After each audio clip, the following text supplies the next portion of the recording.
I think the reason why parents and teens have such trouble understanding each other is unhelpful judgments about each other. You thinking they're ungrateful or disrespectful, how is that going to affect how you feel towards them? And then how is that going to affect how you act towards them? And you're going to create this kind of self-feeding cycle. So let's just stop and go, yeah, let's get curious. Curiosity is the best. You're listening to the Healthy Parenting Handbook podcast. It's just the thing we all said we needed when we first had kids. Remember that? Where's the handbook for this? And then for those of you who have entered the teen phase, it's like level 2 parenting. And we're saying again with even more vim and vigor, what? Where's the handbook for this? Which chapter is this thing in? I do not understand my teenager. I'm your host, Katie Kimball from Kids Cook Real Food. And in this podcast, I bring together experts in the fields of health, parenting, nutrition, and more to help you parents who truly want to raise healthy, independent kids, get the information you need. My friends, I am with you. Parenting is the toughest and the most rewarding job in the world. Thank you for joining me to consult this Healthy Parenting Handbook, your guide to raising kids intentionally. My guest today is Joey Mascio, and he is in that level 2 parenting handbook. We're talking all about the teens and tweens. Joey Mascio is a certified life coach who helps tweens and teens build self-confidence, manage their emotions, and achieve their goals. He has a master's in education and a background as a professional comedian and stage performer. Y'all, this is going to be fun, including he was a character actor at Disney Resort for 9 years. During his 7 years as a middle school teacher, he raised his hand to be the teacher in the discipline office. His principal thought he was crazy, and she wasn't entirely wrong, but that's where he started coaching teens on things like confidence, emotions, and goals. And he started his own private coaching practice in 2020, which he now runs full-time. He is the creator of the new gamified mindset training app for teens called Sidekick to Hero. And he and his wife live in Salem, Utah, with their 4 children. You are going to love this interview today, my friends. Let's jump right in. All right, Joy, you and I have a very similar energy. It's very high. We speak very fast. So I think this is going to be a good one. And friends, if you have this set to 2x, dial it back to 1.5. 2x is way too much for Katie and Joey. Definitely. So tell us, what is your story? How did you get into teen life coaching? Because I bet that wasn't what you said you'd be when you grew up. Nope. And tell us about your family too. I want to know how old your own kiddos are. Yeah, definitely. So I was a middle school teacher and counselor. And so I was a middle school teacher when I volunteered to be the teacher in the discipline office.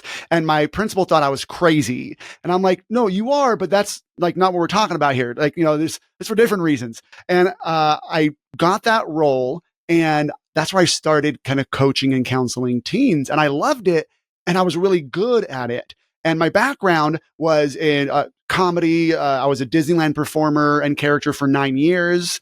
It was a lot of fun. So I use a lot of, heavy animation, a lot of stories to kind of coach teens. So then I found out life coaching was a thing people did to make money on the side. And I'm like, well, let me do that. So I launched my own kind of side business as a coach, and I started picking up clients, virtually. And then the pandemic happened, and my business just went through the roof, because a bunch of teens were suddenly at home needing coaching. And that's kind of how I got into it. So teen anxiety was a good thing for you, but a bad thing for the teens, ultimately. Well, yeah, exactly. And procrastination was the thing, because now they all had to be responsible to do their own work on their own, and they couldn't do it. They're like, oh, I just suck at this. College students too. It's not made for me. And I'm like, hold on, let's look at that thought, and let's get you to a place where you can succeed. And now I do this full time. I left teaching. My last day in the classroom, I didn't know was my last day in the classroom because of the pandemic. And it kind of hurt my heart because I loved teaching, but I really love what I'm doing now. That's cool. And for your family, you have a ton more flexibility now being your own boss. I mean, I know how that feels. I love it as well. How old are your kids right now, Joey? So glad you asked, because my kids are 2, 4, 6, and 8. Oh, you get to count by twos. That's so nice. And I can only say that for another 2 weeks, because then my oldest son turns 9 and it messes everything up. But yeah, it's true. We have the same thing. We count by threes until birthday season hits. And then I'm like, must engage the brain. I have no idea how old my kids are now. So totally feel it. So your kids are little, but you coach the teens, which I find really interesting. And I'm wondering, the dynamic, like even in your own brain, are you watching parents parent teens and thinking, I now will be a much better father of teens? You know, when your kids get there, like tell me about parents and teens. Like, why do they have such trouble understanding each other? Yeah, I am stoked to be a dad of teens. And I was literally talking to a parent the other day and they said, oh, just you wait. Just you wait. And they like to put the doom and gloom around the second they hit 12 or 13, they become these monsters and it's all impossible. And I'm like, hold on, monsters, impossible, emotional responses. You're describing my toddlers, like that's a tweenager, right? Like, or a three-nager, right? That's what they call them. It's all the kind of the same approach. And I know the battles are different, but in my opinion, and I recognize it's unexperienced opinion as having my own teens, but I was a middle school teacher and counselor. So I had 1,200 teens at a time, Yeah. which was crazy, but I'm excited because I think the reason why parents and teens have such trouble understanding each other is unhelpful judgments about each other. That's what it is. It's the parent has an unhelpful judgment of their teen. They are ungrateful. They are being disrespectful. These are all just unhelpful thoughts and judgments about who your teen is. And your teen is kind of mirroring that and having unhelpful judgments about who we are as parents. I mean, like, they don't know what they're talking about. They just want to stop my happiness. They just want to control me. And those are all unhelpful judgments that affect relationships. So whether they're young, whether they're teens, whether they're grown adults, it always comes down to the same thing. It's these unhelpful personal judgments. I find so much deep truth in that. Like my heart sort of dropped and my hair stood on end when you said that phrase about unhelpful judgments. And we can't go any further before you cross the divide. What is the antidote? What's the opposite? There is none. No. No, stop. That wasn't very nice. No, the antidote is cognitive awareness, right? So all the work I do is based in cognitive behavioral therapy, which says how we think affects how we act. And relationships are all based off of how we think about ourselves and about the other person. So when we're thinking the other person, like our teens, are disrespectful. They're just being disrespectful. I coached a mom actually on her podcast live, and she was like, yeah, it just kind of happened. She's like, oh, so my son is so ungrateful. And I was like, oh, that's a personal judgment in my head. I was like, so why do you say that? And she's like, well, the other day we're all sitting around and we're talking and, like we're, middle class, like we have all the things that we need. But he all of a sudden just said, hey, we should own a cabin. Why don't we own a cabin? And she was like, oh, he's just so ungrateful for the things that we have. And I'm like, why are you assuming that means he's ungrateful? And I did some coaching and just asked her questions about it. And she's like, oh, no, you're right. Like we went on a family trip like the previous winter to a cabin and we all had a great time. And when I talked to them further about it, he even said, oh, that was just so much fun. That'd be great if we can do that more. And I'm like, yeah, it's funny that your brain just latched on to, he's just being ungrateful. What if he was just being hopeful? What if he was just wanting more of that great experience? That's not even a bad thing, And so it's that cognitive awareness that when we're thinking thoughts that we think are facts, that's when we get in trouble. And we just go, no, my teen is just blank. Well, that's not a fact. That's your unhelpful judgment of them. Be aware of it and then rewrite it.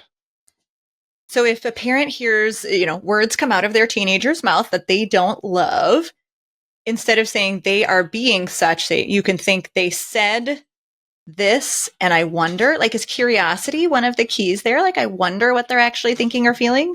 100%. Yeah. So the only fact of the situation is they said X. Yeah. They said whatever they said. Even their tone can be the facts. That's the other thing that parents try to get me on. No, but the way they said, oh, it was mocking. It was this, it was that. And I was like, oh, hold on. Let's just put a pin in that.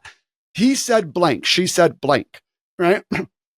You thinking they're ungrateful or disrespectful, how is that going to affect how you feel towards them? And then how is that going to affect how you act towards them? And you're going to create this kind of self-feeding cycle. So let's just stop and go, yeah, let's get curious. Curiosity is the best. As a coach, that's my job, is to be curious and go, oh, I want, like, why do you think that? Why does that matter? Why is that so important to you? Well, because of all these things and all these reasons. Is that helpful for you? Is that allowing you to be the parent you want to be? Yeah, well, when parents ask their teens some of these questions, that's what's going to start conversations, whereas the judgment is such a conversation stopper. And I love that you told that story, Joey, because it really demonstrates what coaching is. I think sometimes people see the phrase life coach and they're either wary of it because they're uncertain what it even is, or they immediately judge that's woo-woo or it doesn't make any difference. But how often, for many of us, if we would have a conversation about the words we're saying and get asked the right questions, would we realize what we were doing wrong? We don't realize it because we're so close to it. We're so in it. And I want to hear, I am a little curious too about you, because my brain personally is still stuck on the fact that you were a Disney performer and then you became a teacher. And those seem actually very similar, because you're definitely performing for middle school kids, but they also seem very different as life goals. And I want to hear a little bit about like where your heart is. And I wonder if what your own kind of childhood was like, and if you draw upon that with your middle school and your high school teens now. Oh yeah, no, 100%. So like for me in middle school, I was a small, skinny, awkward kid with a giant head, right? I mean, like for those on listening to the podcast, you can't see this noggin, but it's huge. And I had a pony chin and I had hair back then. I'm bald now. I had hair back then. So it was even bigger. My body was smaller, and kids would make fun of me. They call me Moonhead because of the McDonald's commercial where there was that dude with a crescent moon for a head, Mac Tonight, playing the piano, singing about how you should eat a Big Mac tonight. And so they call it, like, some kids were like, oh, look, Moonhead, he's Moonhead. So I was super self-conscious, but I wanted to be on the stage. I wanted to be known. I wanted to be funny. I wanted to perform. I always kind of had that in me. And I wanted to do that. But in middle school, especially, I just thought, well, I'm weird looking and I'm different. And I had a stutter and I couldn't say my R's right and all the things. And so I'm like, oh, well, I had all these bad thoughts about myself until one day I just decided to change. I have a whole story we can't get into, but one day I decided, you know what? Yeah, my head is big, but I'm still freaking awesome. I just decided to start believing that. I thought I was just cheating the system, faking it till I was making it. But what I was doing is I just reframed my thoughts. I just coached myself and said, yeah, no, I'm still awesome. It doesn't, like, that's not a fact that I'm not awesome because of the way I look or because of what other kids are saying about me. So then I started to kind of come out of my shell more. And then when I hit high school, I started to make some changes. And then I was like, I think I want to try drama. And I went into drama and theater and I excelled. And I continued to coach myself and I continued to just tell myself, you know what? I'm awesome. And no matter what other people say about me, I'm just going to keep being me. And it's fine to have them say those things. And I started to really excel on the stage. And I lived in Southern California, so I auditioned to be a character at Disneyland. And I started working at Disneyland. I'm the only actor in Disney history to have played both Darth Maul and the Mad Hatter. I'm versatile here. That's so fun. That is so fun. Oh my gosh. And so that was great. In fact, I would start my my middle school years with my students, and I'd show them both pictures, and I would say, I can be either one. You decide. That is so amazing. And it's fascinating to me too that you keep saying, I coached myself. You didn't talk about your parents parenting you. And I'm just wondering your perspective as a parent, as a middle school counselor, and now as a teen life coach. You've seen a lot of families and a lot of kids. Do you think it's harder or easier for our parents versus us now parenting teens? Here's the thing. I think it's always been difficult to parent teens, but I think there are more things parents do today that are making it more difficult today. And some of those things are giving your kids a smartphone. I am like that. That is not, in my opinion, a smart thing to do. And I think we are at the beginning stages. I know people are like, smartphones have been out for like a decade plus. No, we are still very much in the beginning stages of society dealing with smartphones and recognizing the effects it's having on a developing brain. Just like when cars came out, there weren't seatbelts for like 50 years or something like that. There weren't regulations. We were just all driving around with kids climbing all over the place. And now, oh no, you need a car seat, and you need a very specific car seat for your kid. And there was probably backlash along the way, but right now, you tell a parent, don't give your teen a smartphone. The backlash is incredible. Oh, I can't do that. Are you kidding? They're going to be ostracized. They're going to be, like looked down on, and they're going to be made fun of. and all the things. And I'm like, look, I think any reasonable person can look at teens and smartphones and recognize that that's not a smart combination, but we don't know how to not give it to them. We don't know. And those personal judgments come into play where they're just going to freak out. They're just a little, screen grabbing monsters, and they need that. It's going to be difficult, and I don't want to handle that. So we don't do it. And I mean, that's one. There's lots of other things, but I think that's the biggest thing that's making it harder. I know a teen, I won't say who, I know a teen who's 15 years old, literally comes home from school. All he does all day is either his mom's phone, because he doesn't have a smartphone. He has a phone, but not a smartphone. His mom's phone or his school's laptop. And he's literally all on there all day. YouTube, Solitaire, Clash of Clans. That's it. And he is not doing well, emotionally and everything. And then the parenting, hey, why don't you put that away? Why don't you? And it's kind of passive aggressive because parents are kind of like, well, let's, I don't want a big fight. And so I'm kind of going to and then eventually it does explode into kind of a fight, but then that doesn't resolve anything. And then it just becomes a cycle. I have so many directions I want to go right now. I can't, my brain is exploding because first of all, I agree. The internet, the technology, the smartphones, they make parenting so much more difficult. And you're right too, that when we give it to our kids, in some ways, we're giving ourselves that burden. And I know we'll definitely link to, we have 2 interviews on the Healthy Parenting Handbook with Andrea Davis of Better Screen Time. She's amazing at helping. Yeah, she's amazing at helping parents, manage all of the screen stuff. She is one of your fellow camp leaders in Life Skills Now summer camp, where we also get to hear 2 workshops from you. And I think one of them is really related to this. You're telling kids how to easily start conversations, which is not a skill they had to be taught in the 1950s. Right. It's not a thing. So give us a little preview. Like, first of all, why do teens need this skill? And how do you enter in with them? Yeah. So starting conversations is mostly mental work. You can tell them exactly what to say. You can tell a teen, hey, just say this. How was your day? Just ask them questions. And I tell them that part, right, in that the training that I do at the camp. But that's the third step. The first steps are to really be aware of what you're thinking. And teens often have a hard time just saying those simple questions and starting conversations because they're having unhelpful judgments about themselves or unhelpful judgments about the other person. They're going to judge me. They're going to think I'm weird, and I can't have that.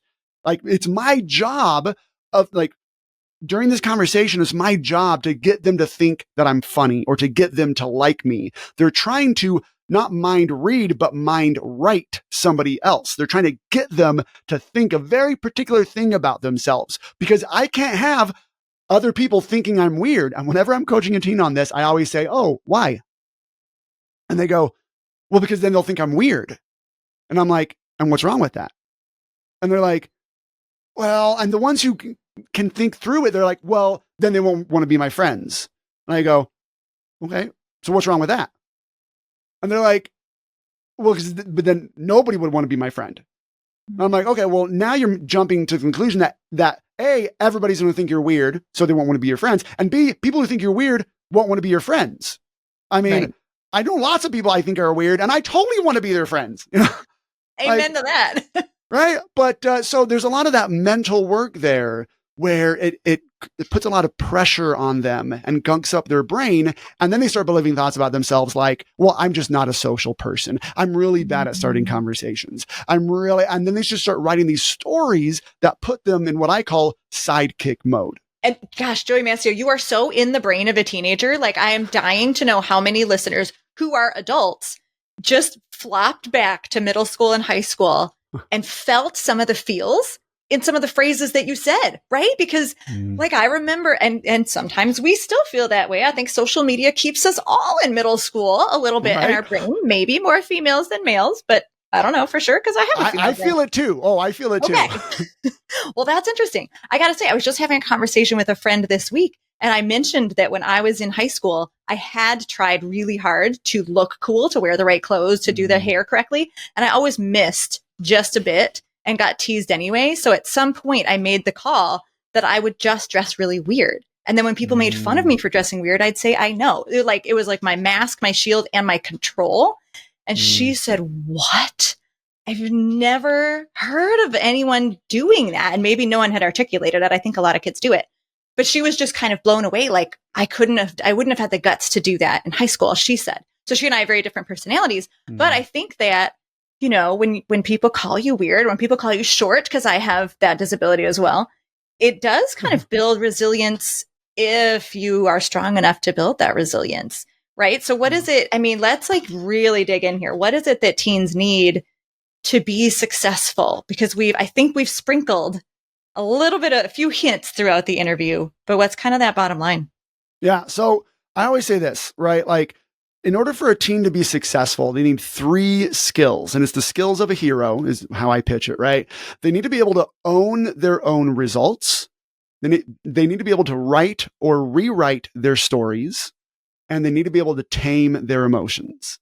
And so I'll go through these real quick. Owning their results is, everything that I have, right? Everything that's going on for me, I've created. I'm just going to take ownership of all of that. And if I created it, that means I can change it, but only if they take ownership of it. And especially when it's like, I'm short or, I'm dressing different and people are like, oh, you're weird, right? You're shorty, whatever. And if we're feeling attacked because of that, let's just take ownership of that and not go, well, if they would stop attacking me, then I would be able to feel better about myself. Well, that may never happen. So let's just take ownership of how you're creating that yourself. And for me, I created it myself by A, believing them that I was worth less because of my physicalities.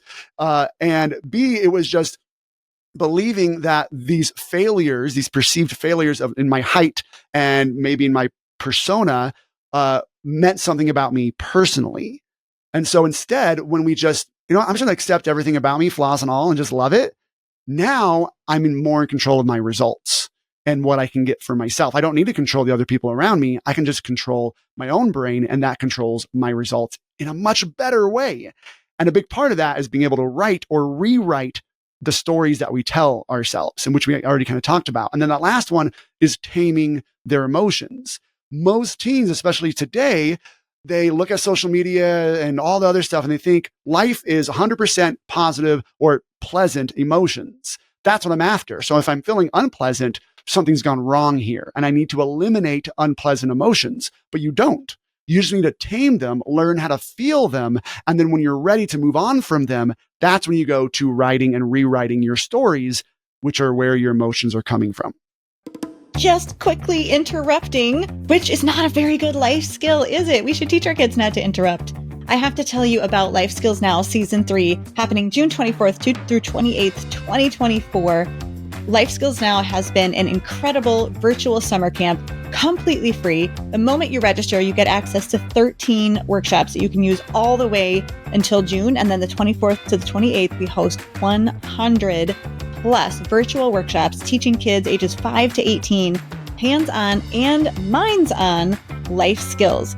Categories include entrepreneurship, communication, tech savviness, hands-on like woodworking, cooking, and gardening. It's out of this world, and I just have to give you a couple previews of what your kids will get to learn. They'll get to learn how to be polite, how to start conversations, a couple different videos on making snacks and breakfast, and even how to break down a whole chicken from a guy who's a huge wilderness expert and reality TV show participant. We're taking you into the workshop to make a pencil holder and also for our teens to learn to use a power drill. In finances, we're talking about compound interest and teaching kids how we pay for things. Cash, cards, flicks, taps.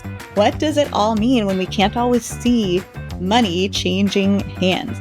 And then we have a lot of mental stuff too, like overcoming your power blocks, setting goals for teens, creating a clutter-free study zone and why that's going to make a difference in your kids' focus as they're working. We also have stuff for you, the parents, in our preschool track and our parenting professional development track, as well as our neurodivergent track for families. And you know what? It's at the bottom of my list, but it should never be last. We have a wellness track too, that covers both physical and mental wellness. And I just used Dr. Jihan's, one of her tools to stop being nervous with my little one this morning because he has his standardized testing. Life Skills Now Season 3 is going to be amazing. I know I've talked too long, but I'm just so pumped about the depth and breadth of all of these workshops.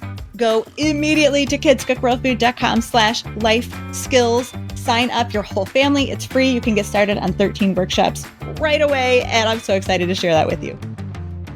That's when you go to writing and rewriting your stories, which are where your emotions are coming from. That's really powerful. And I like how it's a cycle. You kept coming back to that, writing and rewriting your story. Really, the other two feed into that piece. And gosh, again, how many adults are still working on taming our emotions, whether it is when we are on social media and being those keyboard warriors or disciplining our kids and losing our tempers, right? A lot of us are still working on that. Sidekick to hero. That's kind of your tagline, your business phrase. And you've mentioned the sidekick, you've mentioned the hero. How do you define those when you talk to teens? Yeah. So sidekick and hero are two roles in Joseph Campbell's The Hero's Journey, right? Hero's Journey. I love that. Every story ever told fits into that. And the sidekick, well, I should say the hero is the one in the story, the character in the story who rises up and changes the end of the story. That's kind of the quick and dirty definition of what a hero is.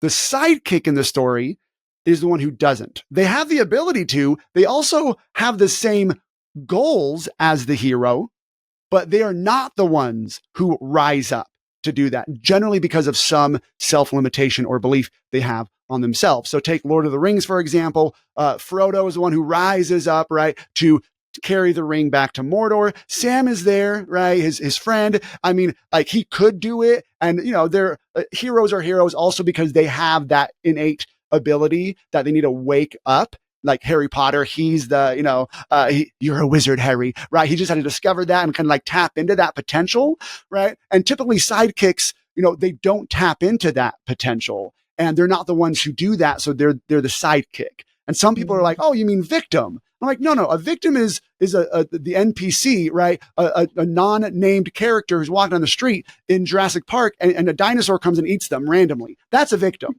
They don't have the same goals. They're not on the Justice League, right? They're not on the hero team.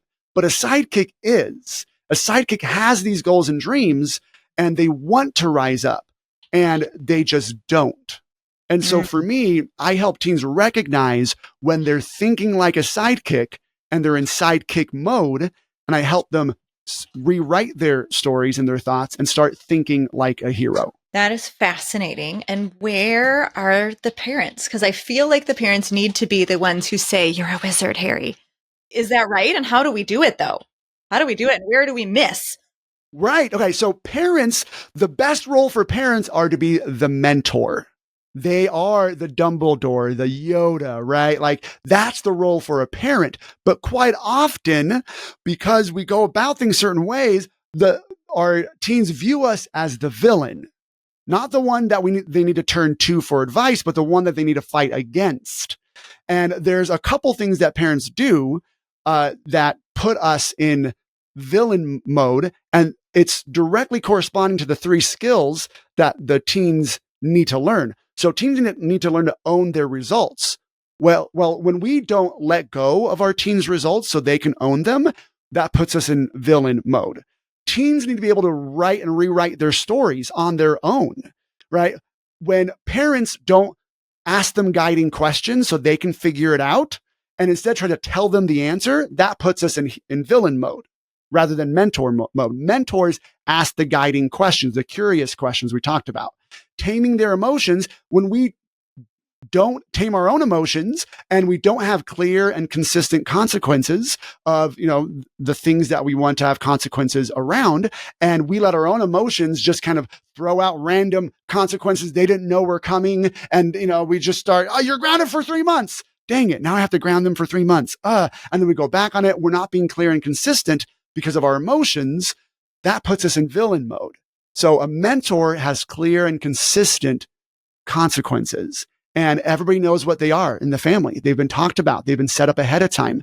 They're clear, and they're not just kind of willy nilly. So for me, a parent should be their teen's mentor, and to do that, you need to be able to let go of their results. You need to be able to let them figure it out on their own by asking guiding questions. And you need to set up a system of clear and consistent consequences. Oh, that is so clear. It's just a very clear path. And I love it. I'm thinking back to you being Darth Maul and the Mad Hatter. And I do think sort of the best parents have a little bit of that Mad Hatter, right? We let ourselves be silly with our teens without trying to be their friends. They have plenty of friends, hopefully. Right. If they don't, it's still not our role to step into, to be their friend. And I do see a lot of parents kind of making that mistake, unfortunately. What about the parents who really struggle to let their kids fail, to let their kids feel pain and make mistakes? What's your words of wisdom to them? It's the best thing for them. It's their life lesson. I was coaching a parent and he was like, no, I don't want my daughter to go down the same path that I went down. And I'm like, wait, why not? Oh, it was so hard. And it was tough. And I don't want to see her do that. Again, why not? You turned out great, right? I mean, like you have a nice family, right? Like you have the things that you want, even with that checkered past. So why would you want to rob your daughter of learning all those same lessons? We think failure is going to break them. But if you want your teen to be confident, have them know that confidence is not a lack of failure. Confidence is failing and not letting it affect your self-worth, so you can keep going. So send that message to them. Not, please don't fail, don't fail, don't fail. Failing's bad. But no, failing's a part of life and it's how we learn. Don't let it affect how you view yourself as a person. You are still 100% valuable, failures and all. What can parents do to make teens believe that they have that value? Because social media, the culture ain't doing it. How do we give them that, that sense of self-worth? Yeah. First, be the example, right? Be the example. Show them your failures. Fail in front of them. Don't be afraid to admit, you know what? I shouldn't have said that. I said that thing the other day and I shouldn't have said that, or I shouldn't have done this. Talk about your mistakes, right? I had a starter marriage in my early 20s, right? I married this girl from high school that we were dating, and 3 years into it, we just parted ways, didn't work out. My kids already know about that. I didn't keep that a secret. I don't want them to know that I had this. I talk about it frequently. I talk about my failures so they can see, Dad, their mentor, has had failures. I love all these TV shows that are coming out of mentors, like the TV show about Obi-Wan, right? We get to see the mentor because the mentor is just the hero in the prequel. And then they become the mentor. And so they went through all those failures. They went through that stuff. Show your teens that you went through that. And it wasn't a bad thing. And may I add too, I think that the seed of resilience is just being loved and connected to your parents, right? Like they need to see that we have failed and that we've grown through it, and that's our story. But also like we're there. We can be their rock and their foundation and the shoulder they cry on, and the people who say you are loved, you are valuable. I know you talk a lot about words. Thoughts become words and words become thoughts, right? So do you have phrases that you recommend parents say to kids to help build that resilience muscle? It's hard because phrases always come out as cliche unless there's a powerful story behind it, right? So whatever cliche you want to tell them, if you don't want them to go, and roll their eyes and to view it like that cat poster in their counselor's office, hang in there, right? You need to put a powerful story behind it. And so if they don't know your powerful stories because you haven't been telling them, then all of your great wisdom is going to fall on deaf ears and it's going to be hollow, because it's going to be, hey, look, your failures don't define you. Yeah, I know, Mom, failures don't define me. I get it. But if you have a story to back that up, and then you say, what do you learn from that? Wow, Mom, it sounds like you failed a bunch, but you're still doing awesome. Hey, I like that. I failed a bunch and I'm still doing awesome. Oh, that's so cool. That's the same thing. But now that phrase is a little different. They came up with it. And now there's a story behind it to back it up. And they're going to tell their friends, oh, yeah, you fell so much, but you can still be awesome. And their friends are going to roll their eyes and go, so cliche. Oh, that's just because you don't know the story behind it. You don't have any emotional tie-in to it. That's what gets things to stick. That's so true. I mean, our brains are wired for narrative, which is why you're bringing up things like Jurassic Park and Star Wars, because that's what sticks. It's what sticks. Yep. It's the narrative. Well, I'm a huge fan of getting kids in the kitchen at the family dinner table. And I'm wondering if you have any words of wisdom or stories that would also encourage families to make use of that time? Because teenagers are hard to nail down. Hard to get them to the family dinner table. Yeah. Definitely start young, as young as you can. I know you advocate for that. And it's letting things not go perfect in the kitchen. Our kids always want to help in the kitchen. And I always think, well, what would Katie do? Katie would let them help, right? Like let them help in the kitchen, but it's tough because I just want to make waffles real quick. Okay, guys, I'm in charge of breakfast. Just let me make the waffles, go play, go do something else. But man, I'm like going to miss out on all the things and the mess, like learn to love the mess. Because when my kids are doing it and cornstarch, which is the worst ingredient ever, because it gets absolutely everywhere so quickly, it's just everywhere and all the floor and all this. And I go, I have to coach myself and go, no, you know what? This is great. This is part of them doing it themselves. Because you know what? I would love it if my kids could come in and make waffles for me. And that's so funny that's what I would love, but yeah, I'm stopping them from being able to do that because I'm having some kind of emotional crisis right now about cornstarch being on the floor.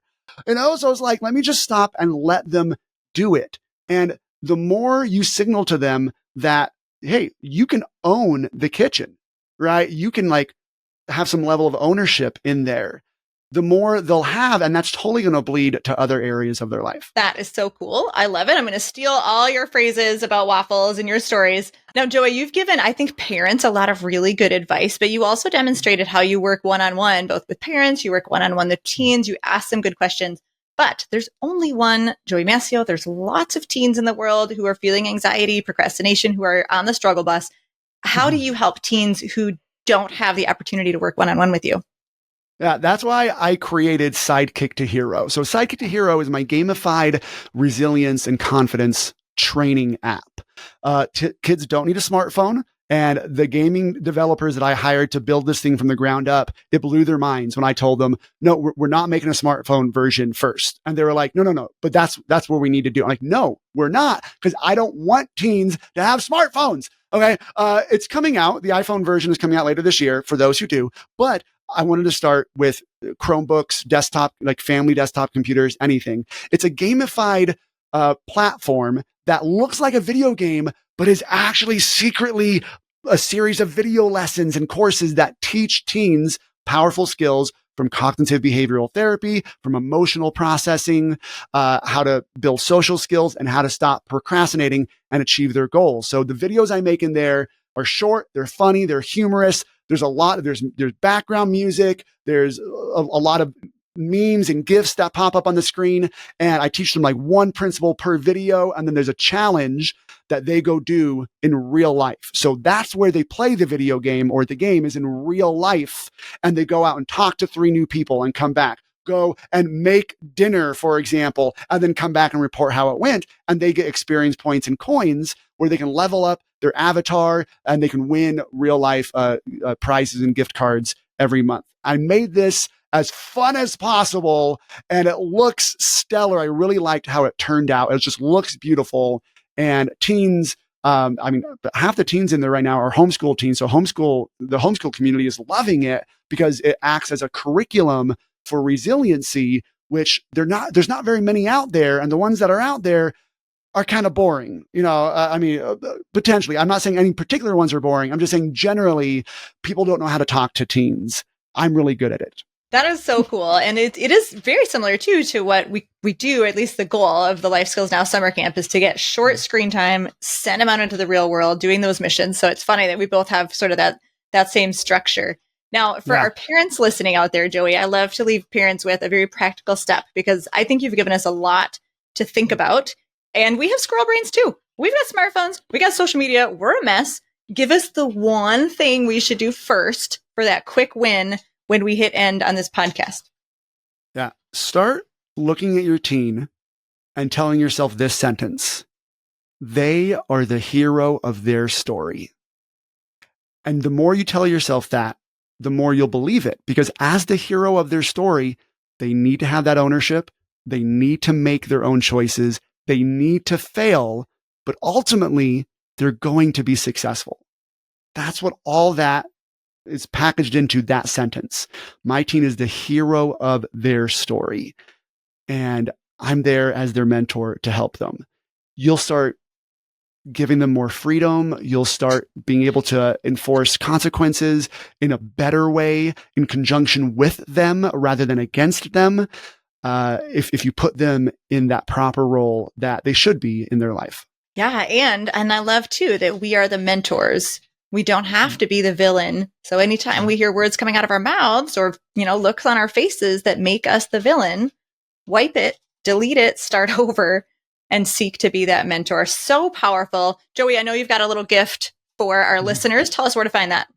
Yeah, I want to give all your listeners 1 free month in Sidekick to Hero for your tween or teen. It's good for ages 11 through 16. So if you go to joeymascio.com/healthy parenting, you can go and claim that free coupon code to get your free month. Fantastic. I love it. And the teens can also get to know you more, of course, in Life Skills Now Summer Camp, which is coming up June 2024. If you're listening to this podcast after June 2024, have no fear. Joey's still there. You can still get his free month, and Life Skills Now Summer Camp will come back around again. So, we always invite you back. Thank you so much, Joey. Thank you very much. This was awesome. Thank you. Thank you for listening to this episode of the Healthy Parenting Handbook podcast. I hope your brain feels fed and your heart feels full and that you feel connected, knowing that there are other parents on this journey with you. We're just trying to raise healthy, independent adults. And the next time you think, man, there is no handbook for this job. Now there is the Healthy Parenting Handbook. Look up the podcast wherever you listen to your podcasts. Please leave a review, my friends, as that helps other parents who need this information to find us. And of course, subscribe. That's a huge help. You can also look for our shorts as a reel on Instagram at Katie Kimball Kids Cook, or subscribe to the Healthy Parenting Handbook Shorts channel on YouTube. You'll get those bite-sized portions of healthy parenting advice.